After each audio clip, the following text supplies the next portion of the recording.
La estrategia EDUSI, del que hablábamos al principio de esta entrevista, pues hay que explicar que es la estrategia de desarrollo urbano sostenible e integrado, y son muchos, es un volumen grande de fondos europeos que se canalizan a través del Ministerio de Hacienda hacia los ayuntamientos para llevar a cabo mejoras en los municipios, sobre todo en obra pública y en tecnología, que es lo que se va a llevar a cabo en Valdepeñas. Costó trabajo, pero al final se hace, digamos, justicia y a cada cual lo que le corresponde. Entre los proyectos, Francisco, que el ayuntamiento presentó, algunos de ellos muy llamativos, como la cobertura del canal de la Veguilla entre la Puerta del Vino y la calle Norte. Estamos, como decíamos, a menos de un año de que se acabe el mandato.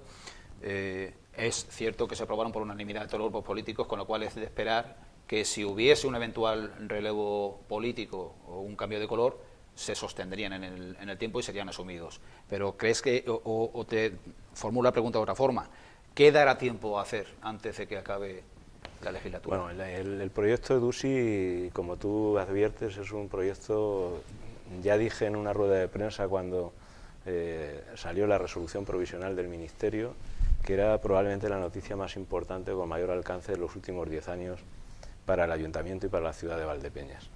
Ese criterio se mantiene y además es un criterio, estamos pendientes de la resolución definitiva que debe de dictarse y que no tiene que tener ningún contratiempo.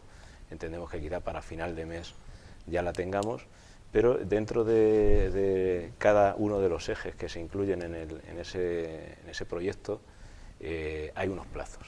Es decir, cualquier corporación que se incorpore no creo que sea tan atrevida de no cumplir ni los plazos ni cumplir los requisitos muy exigentes por parte de Europa para justificar los fondos. Es decir, que tengamos claro que aquí no mandan el dinero y tú lo gastas. Aquí tú pones el dinero antes, justificas que has cumplido con los requisitos de la ejecución del proyecto y entonces te envían la financiación.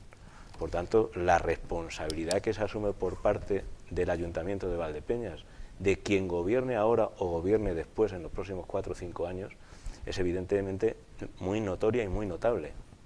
No tanto por la incidencia que tiene, sino por las consecuencias que puede tener. Fíjate que el incumplimiento de los requisitos impuestos por la normativa europea, impuestos por Europa, puede llevarte a que el ayuntamiento tuviera que soportar exclusivamente de su financiación la ejecución de esos proyectos si no se hubieran cumplido con esos requisitos. Evidentemente el proyecto de cubrición de la parte del canal que adviertes es muy llamativa. Creo que en las últimas legislaturas el panorama, basta pasear por el canal para comprobar que el equipo de gobierno, el Partido Socialista que ha gobernado las últimas legislaturas en este municipio, ha dado un cambio a la ciudad. A mí me lo vienen y me lo dicen, y me lo cuentan, y no solamente me lo cuentan una gran parte de los ciudadanos con mayor o menor afección hacia la persona, ¿no? Sino que cuando hay visitantes que recurrentemente o de forma periódica o puntual visitan la ciudad, el cambio que ha tenido esa zona de la ciudad es notorio. Yo creo que esto avanza en colocar e ir cerrando esa cicatriz que la Veguilla supone históricamente para la ciudad y la tragedia que encierra. Ese proyecto es absolutamente crucial, porque además ya invita a ver que la siguiente inversión que este ayuntamiento debe de hacer será culminar con el cerramiento del canal hasta su conclusión.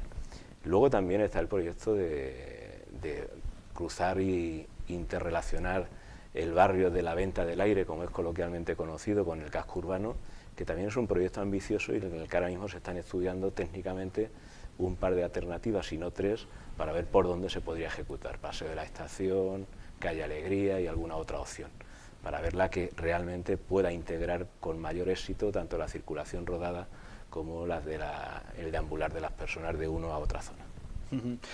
Paralelamente, de manera simultánea a esta estrategia que está por iniciarse su ejecución, hay también una serie de proyectos que se desarrollan y que se están ejecutando con cargo al superávit de las cuentas municipales. No recuerdo si eran 14, 15, 16 obras a lo mejor de entidad algo menor a las que se prevén en el EDUSI, pero que también se están anunciando y están previstas y están dotadas económicamente. Y están ejecutándose. Están en marcha. Están dotadas y están ejecutándose. Basta ver ahora mismo gran parte de ellas en el último boletín que se ha distribuido a la ciudadanía, donde un gran componente de lo que ahí se refleja son obras correspondientes al superávit del presupuesto y que están en ejecución. Ahí tenemos el velódromo, las inversiones que se están realizando en el paraje del Peral y sucesivas, que todas ellas con mayor gestión y mayor facilidad administrativa en su tramitación que la EDUSI, sí que avanzarán y muchas de ellas las podremos ver, si no concluidas, sí que las podremos ver muy avanzar de aquí a mayo del año que viene. El gran problema de la EDUSI precisamente es su gestión administrativa. Para el pleno extraordinario que vamos a celebrar el día 2 de agosto próximo, precisamente una gran parte del orden del día que se va a incluir, entre otros, es el proyecto de cubrición del canal en el tramo al que antes nos referíamos. Pero es que para poder entrar una máquina, para poder empezar a actuar, se necesita una serie de tramitación administrativa ineludible e inexcusable. Es decir, es que hay que cumplirla y si no cumplimos con esa tramitación, evidentemente no podemos entrar. En una obra de la envergadura como esta última que te decía, pues evidentemente veremos si para la primavera del año que viene podríamos percibir desde forma visual algún tipo de actuación ya en ejecución o el comienzo de la ejecución de esa obra. Desde el equipo de gobierno, y digo desde el equipo de gobierno, no desde vuestro partido, ¿cómo se está contemplando la posibilidad de que en una próxima legislatura se incorporen al mapa político local, con presencia institucional, nuevas formaciones como Ciudadanos o como Podemos? ¿Qué podría suponer la ruptura de la actual mayoría para seguir desarrollando los proyectos que estás comentando? Bueno, aquí hay dos mundos o dos formas de ver estas situaciones de gobierno, ¿no? Hay quien defiende y es partidario de las mayorías absolutas, por cuanto que en principio facilitan la gestión, así se entiende y se defiende por una parte de personas. Hay otra parte de personas que entiende que mejora mucho la obligación de pactar cuando se tiene minorías y que incluso se puede mejorar. Y yo, si te soy sincero, a título personal no tengo tampoco claro qué es mejor o qué es peor, entre otras cosas porque estoy en la responsabilidad política con una mayoría absoluta, y yo sí que puedo decir por experiencia personal que evidentemente es mucho más ágil la gestión y la toma de decisiones, pero también tengo como un aspecto de ciudadano, porque vivo en la calle, llevo en este pueblo donde nací toda mi vida, veo lo que ocurre alrededor y también creo que soy partidario de que hay que cambiar la forma de hacer política. Y la forma de hacer política no solamente debe de ser porque tengas una minoría y esa minoría te obligue, es que creo que hay que hacer política escuchando también a quienes están en la oposición. Ni toda la razón está del lado de lo que hace quien gobierna, ni toda la razón está del lado de quien está en la oposición. Hay una frase muy manchega que dice eso de en comedio está la virtud, y a veces se enriquece el debate, se enriquece con la aportación que te hace desde la oposición, aunque al final, obviamente, con una mayoría absoluta el tanto se lo apunta quien asume la parte visual de la ejecución de lo proyectado, que en este caso es quien gobierna. Pero a nosotros nos preocupa, como gobierno, cumplir con nuestros compromisos, cumplir con lo que el programa electoral que se ofreció en su momento decía, y además ir más allá, porque evidentemente cuando hablábamos antes de la EDUSI esto no está en el programa electoral. Y la única manera de garantizarte la confianza de los ciudadanos y ciudadanas de Valdepeñas es que efectivamente seas coherente, seas honesto, seas responsable y cumplas, como te decía también en una respuesta que te haga otra pregunta, lo menos peor posible, partiendo de la base de que cualquier obra humana es mejorable. Por tanto, las cosas hay que hacerlas, insisto, lo menos peor posible, pero con el convencimiento de que has hecho todo aquello que debías y podías hacer, porque no podemos sentarnos en estos sillones y olvidarnos de que nosotros aquí gestionamos para las personas que viven fuera. Yo, en las mesas de negociación que tengo con la parte sindical, que bueno, tiene cierto componente de enfrentamiento por aquello de la lucha entre la empresa, y cuando además la empresa la representa el Partido Socialista y enfrente tienes a los sindicatos, yo les pongo el ejemplo, aludiendo a esa experiencia profesional que tú me decías, les pongo el ejemplo de las sociedades mercantiles. Y claro, algunos ponen caras raras, pero yo les digo, mire usted, estamos aquí sentados y nosotros somos el Consejo de Administración de una sociedad.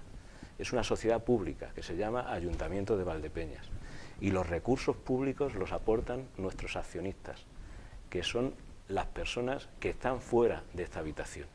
Y a esas personas hay que rendirles cuenta de la gestión, qué se hace con su dinero, dónde se destina, y hay que explicarles que se optimizan los recursos, que se gestiona de forma eficiente y de forma eficaz. Y repito, veo algunas caras raras en este argumentario que a mí me parece obvio. Es lo que hace el no haber tenido, antes de pasar a trabajar para la Administración, el saber el frío o el calor que hace en la calle, desde la empresa privada. ¿Cuál es la razón de las caras raras? No sé si es que no han pasado frío o calor antes, pero en cualquier caso la gente no es tonta, otra cosa es que se lo haga. Tres factores, tres frentes ha tenido la oposición, o una parte de ella, en estos 3 años y pico transcurridos, para erosionar o criticar al equipo de gobierno. Se ha hablado de impuestos altos, sobre todo en el tema del IBI. Ha llegado un momento en el que fuimos con un 0,79, el segundo tipo local más alto de la provincia, detrás solo de Ciudad Real. Ahora no recuerdo bien si está en el 0,75 o algo por el estilo. Servicios básicos también con un precio muy elevado, como es el suministro del agua, con 63 céntimos, creo recordar, o 63, 66 céntimos por metro cúbico de agua suministrado, frente a los 20 y pocos que se pagan aquí en Manzanares. Y por último, el tema de la deuda. Hemos llegado a límites de una deuda a largo plazo per cápita, también en el ranking, en el puesto segundo de la provincia, también solo detrás de Ciudad Real. Yo quisiera saber cómo va a acabar la legislatura en estos 3 órdenes: impuestos, servicios y deuda, en lo que a su coste se refiere. Bueno, dices que esos son los 3 frentes que la oposición ha tenido para discutir. Yo creo que no se trata de oponerse a algo por oponerse, se trata de argumentar. No se trata de decir lo que se paga, también se trata de explicar lo que no se paga. Y cuando uno no explica todo, está diciendo pues una verdad a medias, que es una frase hecha, y esa verdad a medias es una mentira.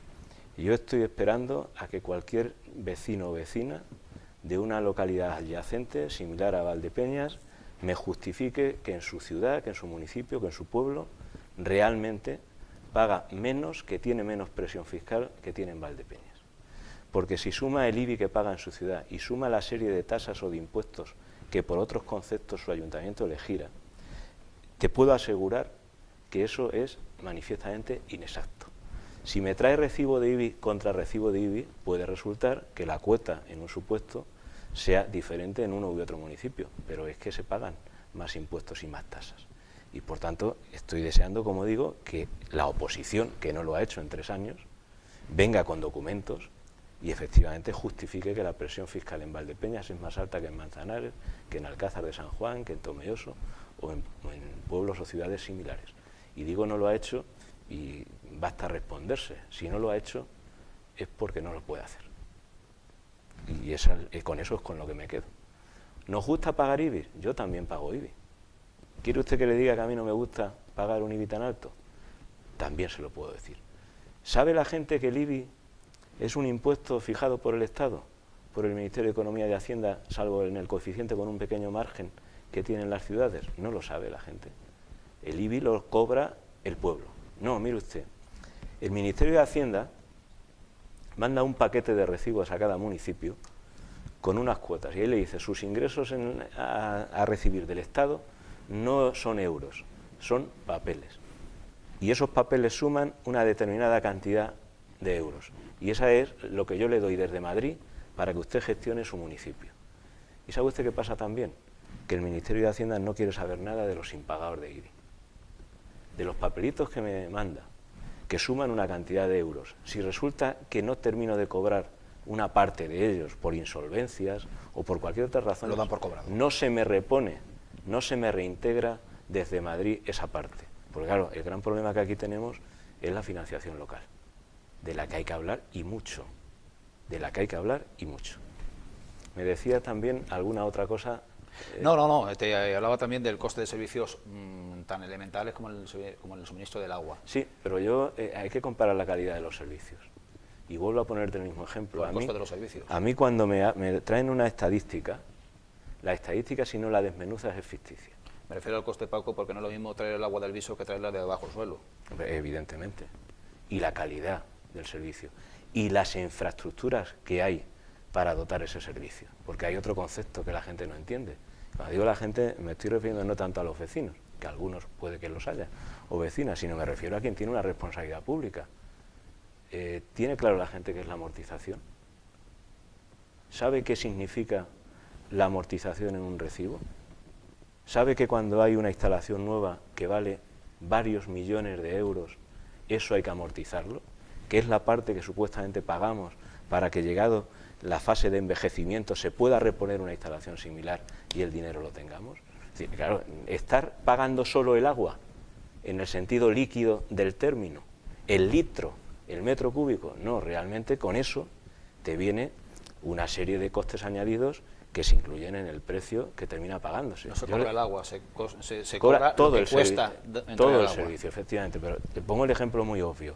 Si usted va o tú vas a un restaurante con mantel de papel, probablemente el cubierto sea más barato que cuando vayas a un restaurante con mantel de tela.